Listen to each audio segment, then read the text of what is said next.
Hello, তো চলো আজকে তোমাদের সাথে আমের চাটনির এই রেসিপিটা শেয়ার করব, যেটা তোমরা অনেক দিন ধরে স্টক করে রাখতে পারবে। তার জন্য কয়েকটা আমকে আমি নিয়েছি। আমগুলোকে দিয়ে আমি ভালো করে পেস্ট করে নেব।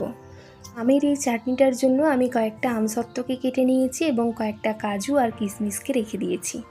এরপরে কড়াইতে সাদা তেল দিয়ে তার মধ্যে কিছুটা পরিমাণে জিরে এবং লঙ্কা দিয়ে ভালো করে এটাকে একটু লাল লাল করে ভেজে নিতে হবে। তারপরে লাল করে ভাজা হয়ে গেলে পেস্টটাকে এর মধ্যে দিয়ে দিতে হবে। আমি কিন্তু আমগুলো অনেকটাই নিয়েছি, যেহেতু আমি এগুলোকে অনেক দিন ধরে স্টক করে রাখতে পারবো। তোমরা যদি একদিনের জন্য করে থাকো তাহলে কিন্তু তোমরা তোমাদের পরিমাণ মতো নেবে, এবং যদি তোমরা ভাবো যে এটাকে স্টক করে কিছুদিনের জন্য রাখবে তাহলে তোমরা আমের পরিমাণটা একটু বেশি নেবে। এটাতে কিন্তু কোনো জল লাগে না, আমি জাস্ট একদম অল্প করে একটু জল দিয়েছি, তোমরা আর জল দিও না।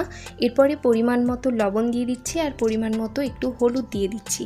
এরপরে এটাকে ভালো করে নাড়তে হবে।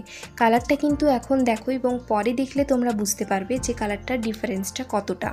এরপরে আমি পরিমাণ মতো চিনি দিয়ে দিচ্ছি। আমটা যেরকম মিষ্টি হবে তোমরা কিন্তু সেই পরিমাণে চিনিটা দেবে, তাই চিনির পরিমাণটা আমি এখানে বলতে পারছি না। চিনিটা দেওয়ার পরে কিন্তু কালারটা পুরোপুরি সম্পূর্ণ চেঞ্জ হয়ে গেছে। এরপরে আমি আমসত্ত্বগুলোকে দিয়ে দিচ্ছি। আমসত্ত্ব আর কাজু কিশমিশগুলোকে একসাথে দিয়ে দিচ্ছি। তোমরা চাইলে কিন্তু নামানোর আগেও এটাকে দিতে পারো। সো আমি এখনই দিয়ে দিচ্ছি, কারণ হচ্ছে চাটনিটার সাথে কিন্তু সব কিছু মিক্সড হয়ে যাবে। কাজু কিশমিশগুলো রয়ে যাবে কিন্তু আমসত্ত্বটা এর মধ্যে মিলিয়ে যাবে, খেতেও কিন্তু আলাদা টেস্ট হবে। এরপরে এটাকে ভালো করে নাড়াচাড়া করতে হবে। তোমরা কিন্তু যখন এটাকে স্টক করে রাখবে তখন কিন্তু এটাকে মাঝে মধ্যে রোদে দিতে হবে, না হলে কিন্তু একটা গন্ধ ছেড়ে যেতে পারে। আমি এখানে কাঁচের জারের মধ্যে স্টক করে রাখবো। কাঁচের জারের মধ্যে যে কোনো জিনিস রাখলে কিন্তু সেটা ভালো থাকে অনেক দিন। তো দেখতে পাচ্ছ এটা কতটা ট্রান্সপারেন্ট হয়ে গেছে, পুরো কিন্তু ভেতরটা দেখা যাচ্ছে, এবং এটাকে অনেকে প্লাস্টিক চাটনিও বলে থাকেন।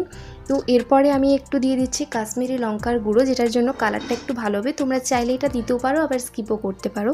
তো ঠান্ডা হয়ে যাওয়ার পরে আমি একটা কাঁচের জারের মধ্যে এটাকে ভালো করে রেখে দিয়েছি। তোমরা চাইলে প্রত্যেক দিন এটাকে ব্যবহার করতে পারো।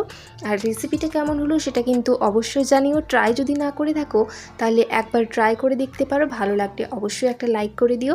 সবার আগে নোটিফিকেশান পাওয়ার জন্য চ্যানেলটাকে সাবস্ক্রাইব করতে হবে। ফেসবুক থেকে দেখে থাকলে পেজটিকে ফলো করে রেখো। Bye bye.